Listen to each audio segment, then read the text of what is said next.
Hi everyone. Thank you for coming. I know it's Friday afternoon, but your all's feedback is hugely important in the search for our dean. I want to introduce you to our first candidate, and I'm sure that most of you recognize him, Dr. Victor Kappeler in the back of the room. He has had a 35-year relationship with EKU, at least 35 years anyways. And his roles here have ranged from student, like all of us, to foundation professor, chair, and he is now the associate dean of the college. He is here today to give us a brief presentation, and then we will open up the floor for questions that you might have for him. And do not forget to fill out your evaluation forms and have them turned in by April 29th. To whom? To me. Attorney was in the dean's office upstairs. Well, I don't have much in the way of presentations.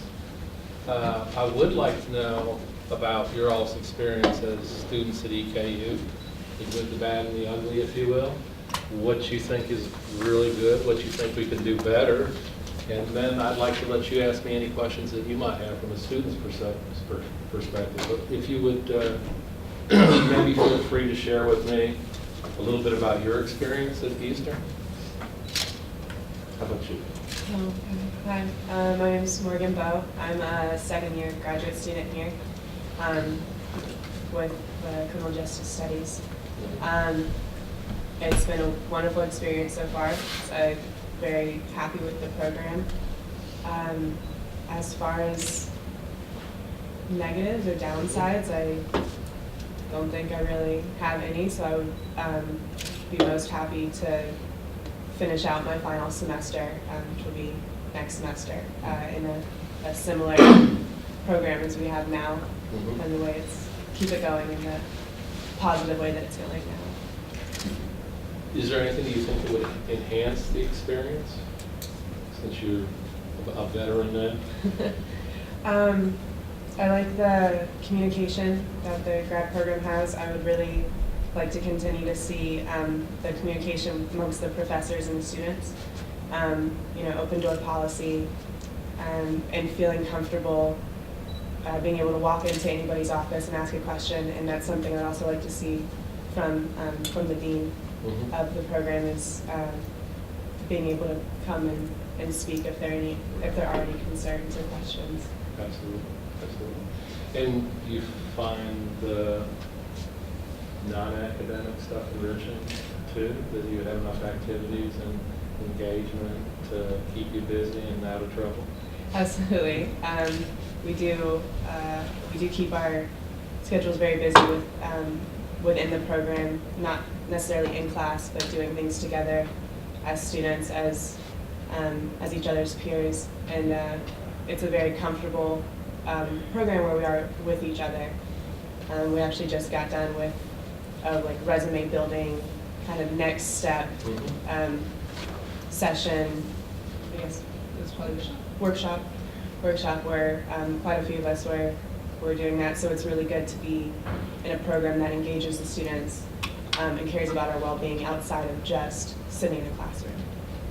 Great, that's good, great to hear. Anybody else care to? Do I know you? Yeah. My name is Josh Anderson. I'm a second-year grad student here. Don't talk bad about your supervisors for GA. Yes, my GA is Dr. Kappeler. No, you're my GA. But okay. Oh yeah, my bad. Yeah. Maybe someday. Maybe your GA if it doesn't go well. Maybe. I did misspoke on that one, but yeah, I am the GA too, Dr. Kappeler. Yes. But I did go to undergrad here. I had a good experience with both kind of, being in undergrad, being in graduate school.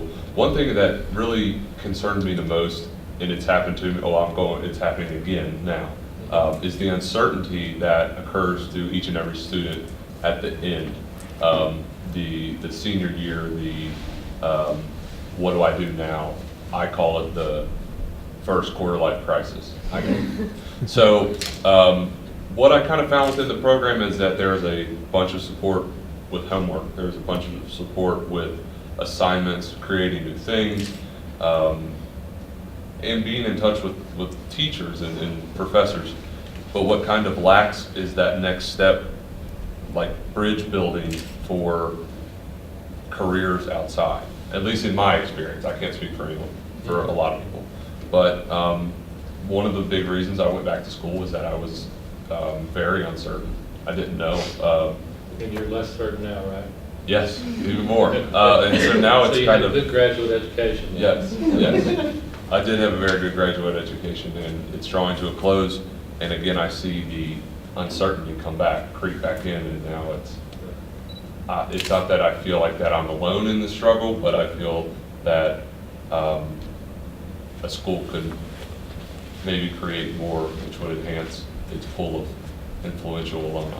So you would advocate putting a little bit more resources into career development at the different stages and assistance in finding employment and Yes. maybe occupational counseling?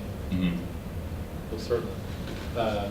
We've talked about that, and it's probably something that we're going to be doing, I think, shortly.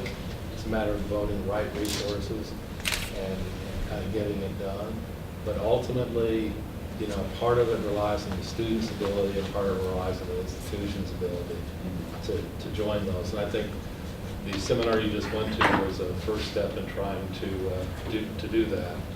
You know, if you'd had that maybe when you were first year as a master's student, it might have worked out better for you. But there's been discussion on that, and I think we will probably try to, if we have the resources, blend the academic advising and the career counseling together, kind of like a one-stop shopping. So while you're getting your course scheduled, you also have access to job information, and also developing some seminars outside of the classroom for interviewing skills, resume building, and job searches.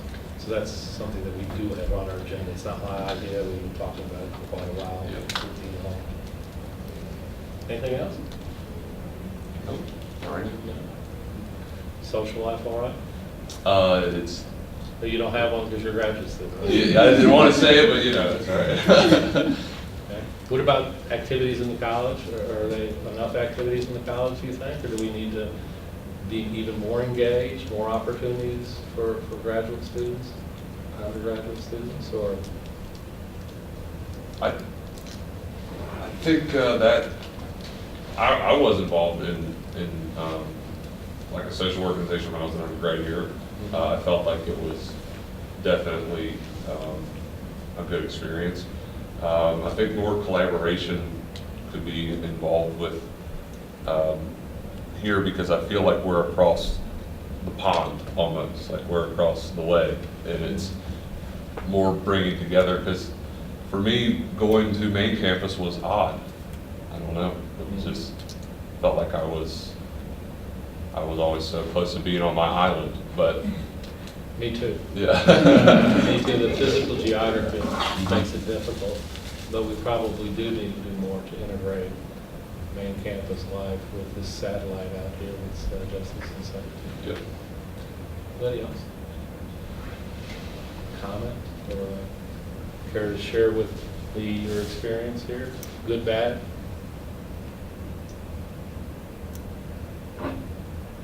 Yes, sir. I'm going to add good, bad, a little both. But this program, I would argue, and I think a lot of people in the field argue, is one of the best in the world. But we're not necessarily very good at, specifically the grad program, we're not necessarily very good at advertising that. And I've been asking around in terms of like what our recruitment strategy is, and I have not found one.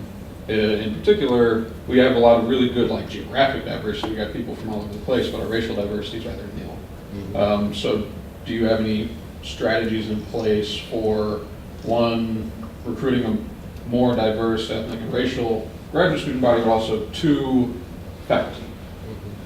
Well, you were fortunate to be spared from my earlier conversations with faculty and staff, but that's one of the things that we don't do as well as we should. And yes, we need to have minority recruiters, and we need to pay greater attention to diversity, and we need to reach out to a lot of places we haven't.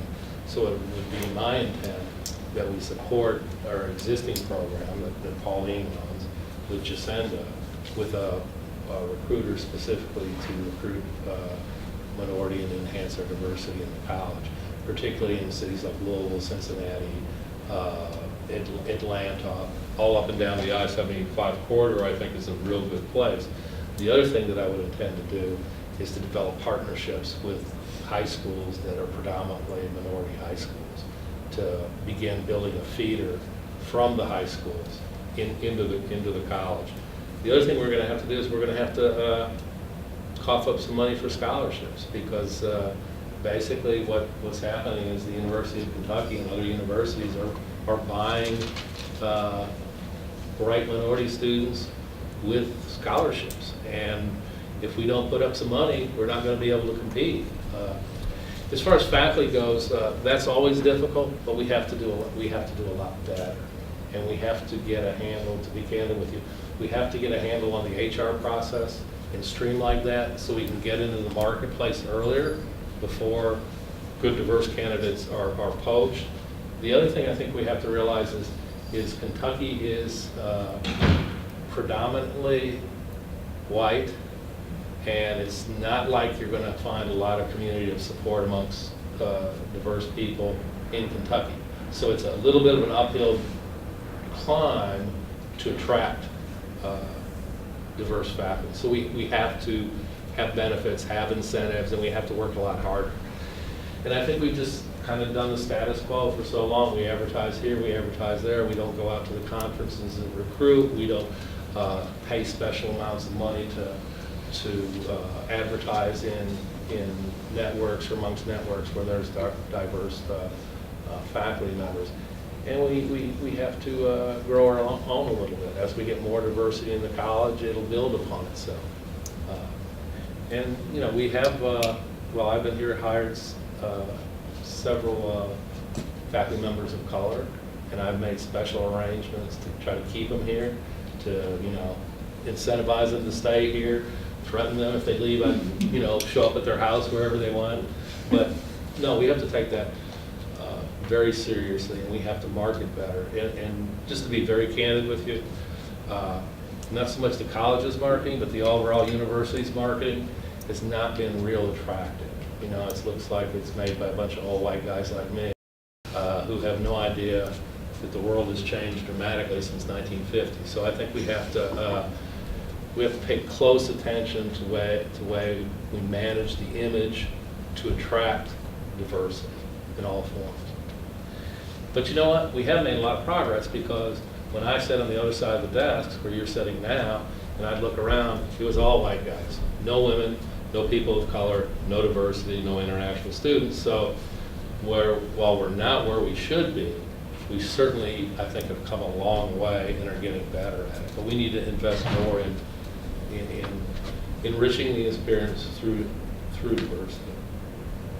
So thank you for that. Did you have anything else on that? Did I miss a part of it? No, Your I question? covered it pretty thoroughly. Okay. Anyone else have a question or like to tell me about your experience, the good, the bad? What would enhance your experience? Less Mountain Dew, more Mountain Dew? I'd say one of the frustrations I first coming into this program is that I had to learn a lot of, you know, how to pay my bills, when to register, and everything from other students. And even at this point, from second years, it's still confusing when to register. Mhm. And so there seems to be some sort of lack of information being sent to the students throughout all the years of being a student. And you're an undergraduate student? I'm a Oh, graduate student. Yeah. So where did you do your undergraduate work? I did it back in Oregon. And were they a lot more efficient in getting the information to you? Yeah, so when I was accepted, they gave me a packet that told me, oh, and I got a packet from EKU as well, but they had all the deadlines, when to register, how much money I'm getting, where to go if I need financial services. And And you didn't get that here? No. I'll make sure we check. I mean, that should be simple enough to provide particularly all our graduate students, with who to contact, when to do it, and how to do it. That shouldn't be that difficult. Did you have anything else? No? That's the worst experience part of it? The rest was great? My other experiences, I don't have to do with this particular department. It would be more of a campus-wide concern of, power structure in terms of like the power of the student body or the student individual in the campus. And, even the difference between how much our department can do in the grand scheme of like the whole campus seems frustrating at the very least. Yeah. You're in criminal justice? Yes. Well, believe it or not, it's vastly improved. When I came here, there was something called the University Senate. Every dean, every administrator sat on the Senate the same way with all the faculty members. So a young new faculty member who's serving on the faculty senate might be sitting right in front of their dean, and they may or may not be tenured. So there wasn't a whole lot of democratic governance under some of the previous administrations. I think, this is my personal opinion, I think we moved pretty far pretty quick. We didn't always have even a graduate student organization. So we've done that, we tried to empower them. Melissa's on the Dean Search Committee, which has never happened before in the history of this college, right? But I think your next dean is going to have to push for those processes to be more inclusive, to have students in it. And students are going to have to be better organized to express their demands, right? Because things politically and economically don't appear to be getting better. So, we have to be able to bring pressure and have someone advocate on behalf of students. The students also have to organize and let their demands be known. And I see that it's enhancing and increasing, particularly in this college, and hopefully spilling out. I mean, there should be I would think, there should be a graduate student organization for the entire campus where they meet. At the University of Toronto, where my son goes to school, so I'm very empathetic towards graduate students, right? He's getting ready to defend his dissertation on Monday, and then I'll have lots of extra spending money. But they have a graduate student union, and they actually bargain with the administration on their teaching contracts, the research contracts. Well, we probably won't have that at EKU in my lifetime. I think we have to move to a model where we have a graduate student organization that can speak collectively about their needs to the administration. But I can assure you, I was a graduate director of the Criminal Justice Graduate Program for 12 years, the one you're in now, and have always been a strong advocate for students, and will continue to be a strong advocate, particularly for graduate students, because I have an affinity with that graduate program. And the other as well, but I mean with graduate students, I spent most of my life teaching graduate students.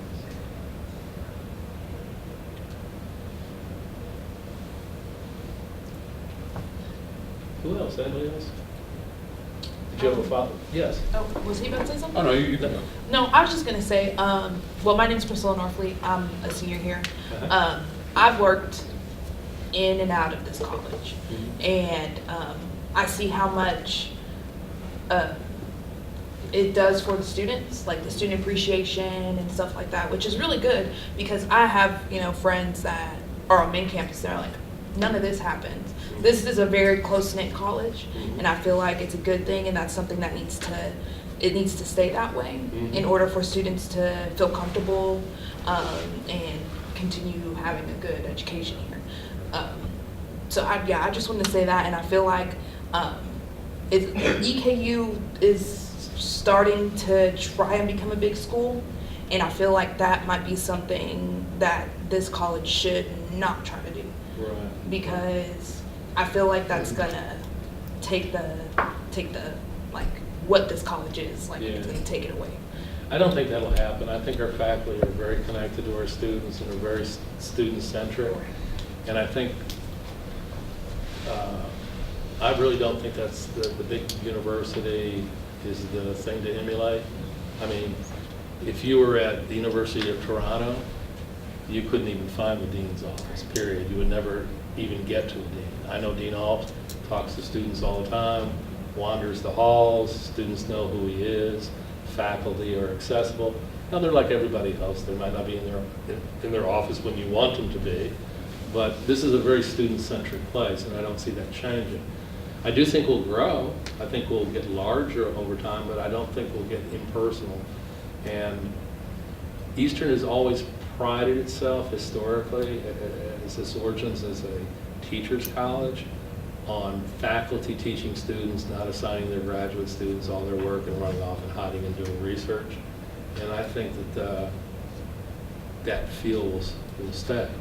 I remember being an 18-year-old undergraduate student walking through the front doors of the place, and they weren't the same front doors, by the way, but through those doors, and being pretty scared, but also having faculty that made me feel comfortable. And I might not have stayed if it was one of the large impersonal, make it or get the heck out kind of places, and I don't see that changing. And I don't think any faculty members would want that to change in that direction.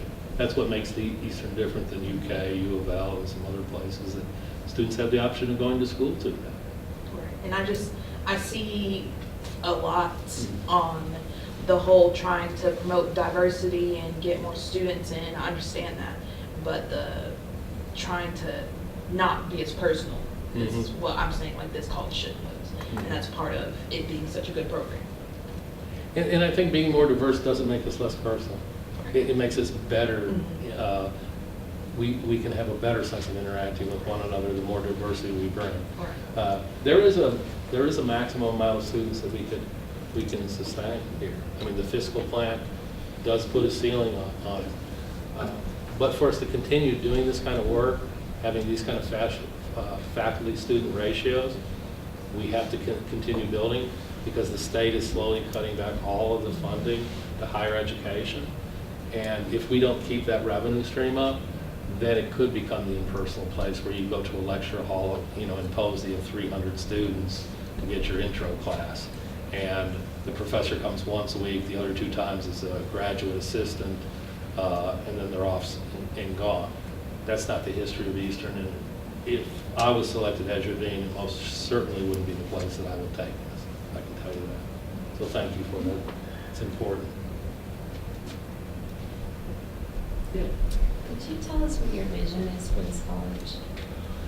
Wow, that's a really big question. The president didn't even ask me that question.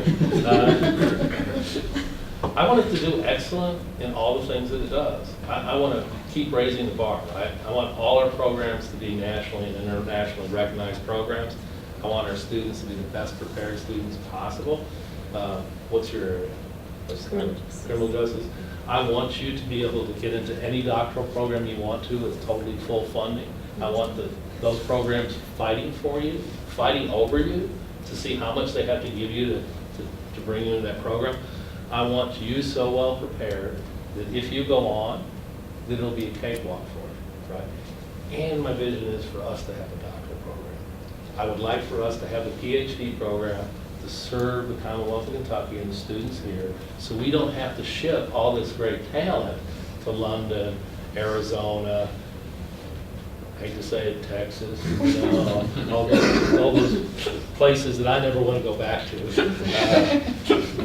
But I think that is the vision. To take us to that next level of real international prominence, we have to get a doctoral program, because we won't be recognized. We can do the best that we can do. We can be, forgive the language, kick butt at the master's level.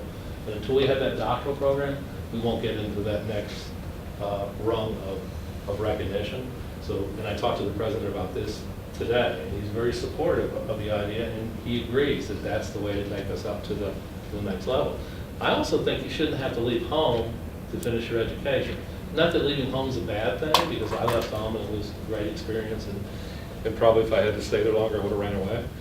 But students should not have to leave their homes to attain higher education. Kentucky needs to be a provider of that. And I believe that our master's program is as good as most of the doctoral programs in the country. And that's not arrogance or conceit. I hear back from the students who are successful who go to other programs and just kind of walk right through their PhD programs. So I would like to build on that. I would like to have more graduate students, build a doctoral program, and raise the status of all the programs in the college. I would like this to be known for our fire science program, for our homeland security program, for our OSH program. I would like industry to come here recruiting our students, competing over how much they pay to hire our graduates. And I think the key to that is a doctoral program, is to get that national recognition. And some outreach that we need to do internationally to build the reputation of Eastern even more. And I like your t-shirt. Thank you. Did that answer your question on the vision set? Yes, it did. Yeah. I'd like to piggyback on what you just said. Uh-huh. As far as my experience at Eastern Mhm. as well. I did my undergrad here, I'm a graduate student now, and I would love to come here for my PhD, and that's not an option, so. Well, you're going to go to work, right, for a little while? Yeah, only because I don't want to move to go get my PhD. Right, but maybe you'll come back Yeah, here in a that's couple of my- years and we'll have it in place. That's what I hope. Yeah, I'm sorry, I didn't mean to interrupt you. No, you're fine. Yeah, that's my hope, so. Yeah. And I understand that. I studied here. I was a master's student and an undergraduate student, and I had to go to Texas to get my doctorate. If I had the choice, I would have stayed in Kentucky, believe it or not, you know. Running away was much earlier than that. So, yeah, that would be one of my major goals for the college. What else? Any other experiences you want to share or questions? Piggybacking off that and that, Uh-huh. have you already started working to build a coalition to get the necessary laws changed so we can get the PhD program set up? Yes and no. That's something that's far above my pay grade, but I can advocate and push for it. The president's aware of it, the provost is aware of it. We have a number of alternatives that we can explore. It only takes a clause this long in the legislation to fix it right. But there's powerful forces, political forces that wouldn't want to do that. I mean, you can imagine the University of Kentucky and the University of Louisville, the only two PhD granting institutions that I'm aware of in the state, probably don't want the regional universities in the business of granting PhDs. However, when you have a program of distinction that far exceeds in quality the other two institutions' most parallel degrees, it seems like it's not a really good idea. But I do have a few political connections, and we're kind of working that. We may have to take an incremental step. And the incremental step might be, rather than a PhD, we create a professional doctorate like some of the other programs have in the university, because we have the capacity to do that. So in the area of criminal justice, it might be a doctorate of criminology, a D-Crim, probably based on a model after the Berkeley School's old D-Crim. In SSEM, it may be an OSH degree, a public safety type degree. I don't know. I haven't talked with the faculty. I've only been working with them for about a year. But we may have to take that incremental step before we can do the other. And the president is new, and just to be perfectly candid, he's only been here 2 years. So he needs the time to build his political base before he asks for something really big. And he's got some projects on the table right now. The legislature's got a little bit of issue with funding the pension system. And I don't think this was probably a good year to try to get it. And the faculty need to sit down and do a roadmap, so if it happens, we can show them what we're doing and be ready to do it. But I think there's a way to get there. And this is how much I believe in Eastern and the faculty here. I think that even if we did a D-Crim, which is often considered a practice degree, I think the faculty and the students here are so strong that we would even be able to eclipse the PhD. I mean, if we had a small program, we minted out a small cohort of exceptionally well-prepared students, I think we'd place them wonderfully. But yeah, that's my goal, and we're doing the groundwork, but it's slow going.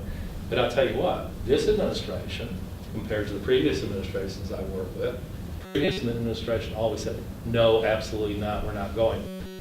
This administration says, let's see how we get there. So there's a big difference. It's kind of a different era for Eastern under President Benson.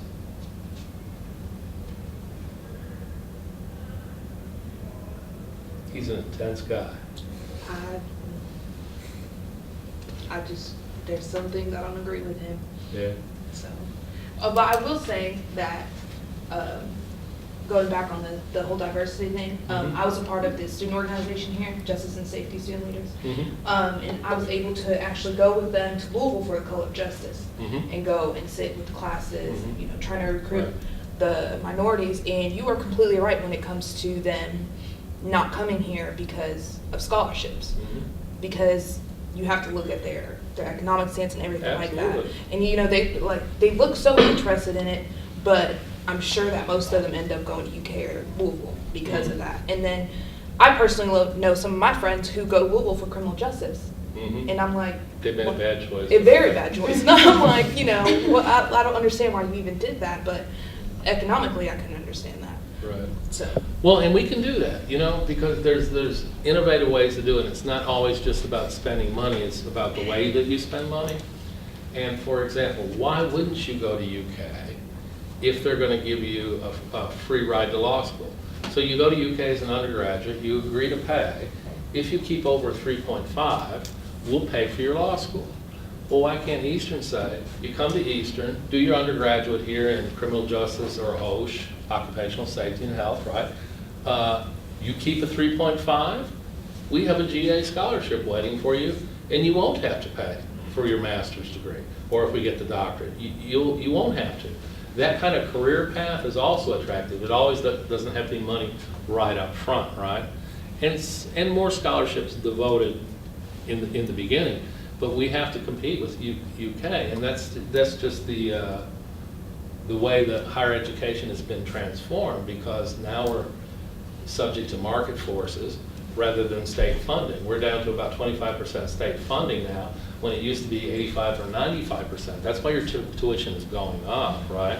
And we have less money, is because there's less money coming from the state. So we have to be better stewards of what we have, and we have to generate more, and we have to be very smart about the way that we use it.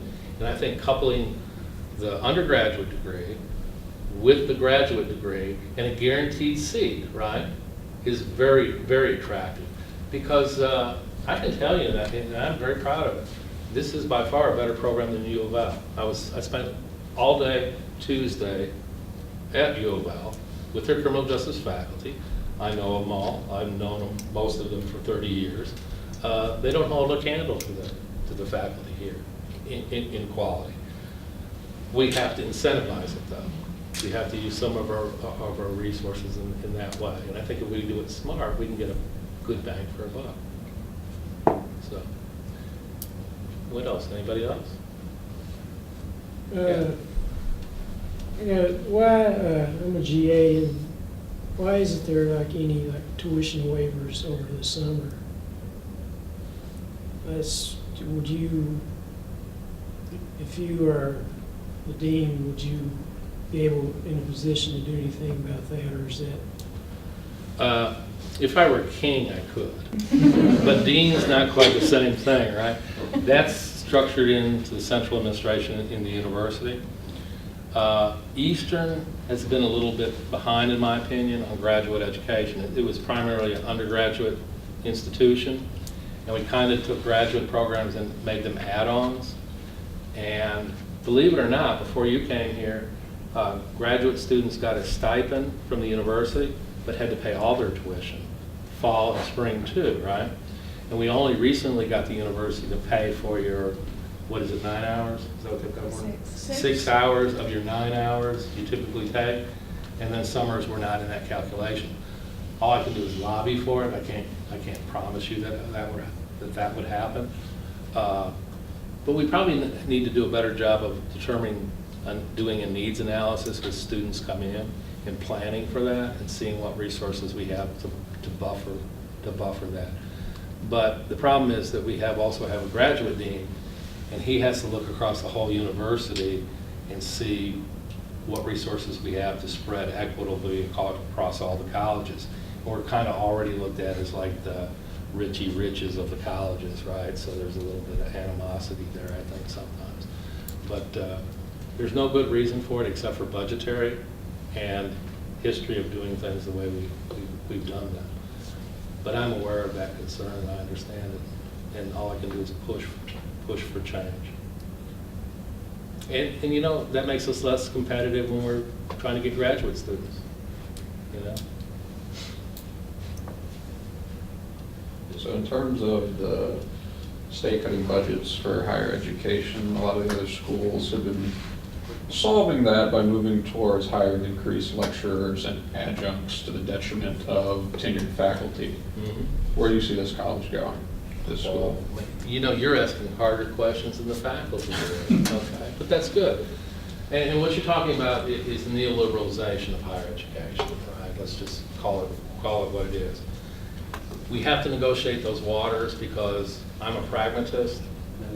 You know, there are things that ought to be, and there are things that are.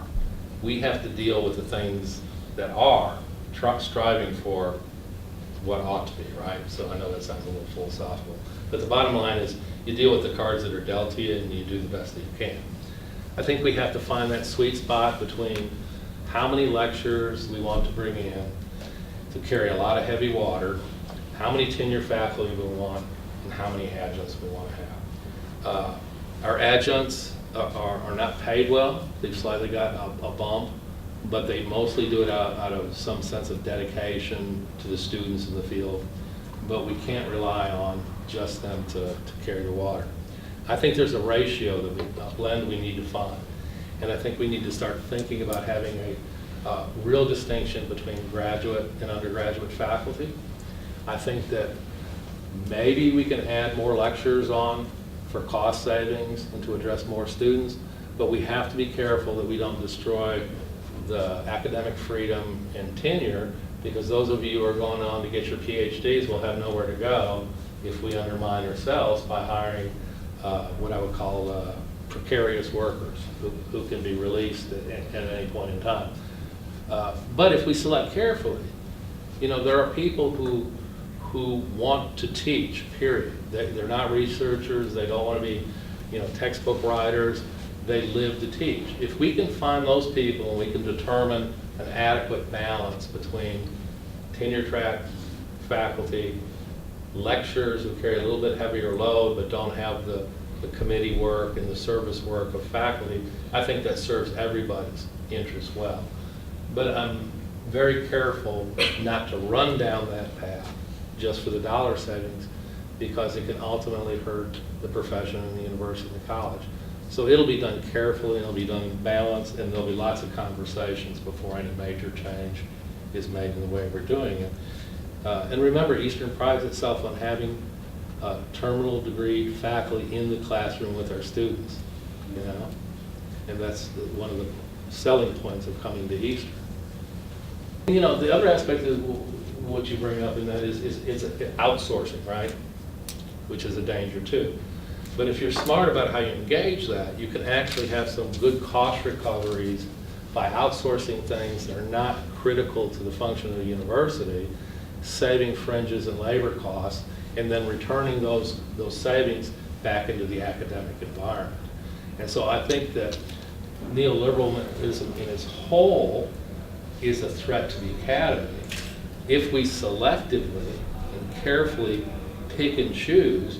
We can in fact revitalize or invigorate the academic part of the house by using those types of business strategies without ever being driven just by dollars. Because we have, I think, maybe arrogantly, I think we have a more important mission than generating revenue.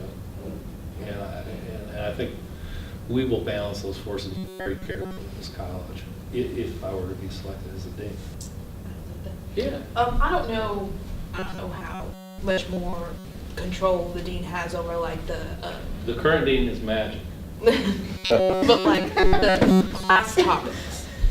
I absolutely love the topics that we get to choose from for our elective classes. Yeah, like and what? Like, tell me what you love. Oh, I love white collar crime, and I absolutely love Professor Collins. Love her accent. I love that. And stuff like that. So you want us to hire more Brits? Oh, I mean, that too. That would be awesome. But do you plan on like making more of that, or are you trying to like bring it back a little bit, make it more of like the research and doing the stats stuff, or do you have any? See, that's, you know, you ought to be on the faculty, you know, those are, you I want ask to the come back hard and teach. You questions. should just hire me. You Yeah. should just hire me. Hey, Where are you in the program? You're an I'm- undergraduate. Yeah, I'm an You undergrad. got a little bit more to go, but you come see me I when know, you're I'm done. I will come back. You come see me. I will come back.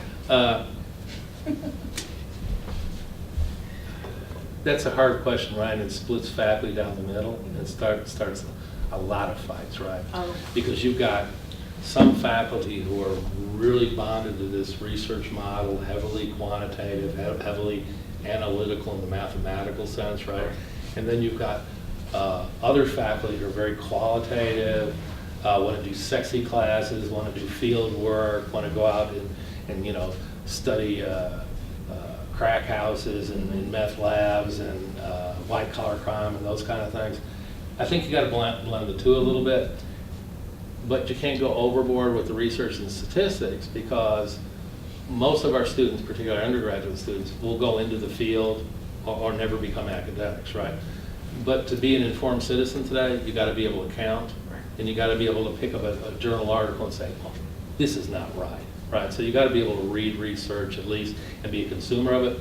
So I think at least on the fourth floor, we'll probably keep the model that we have, which is fairly light, you know, given like SUNY Albany and some other places, light on the research and statistics, and heavy on the topics types of classes, right?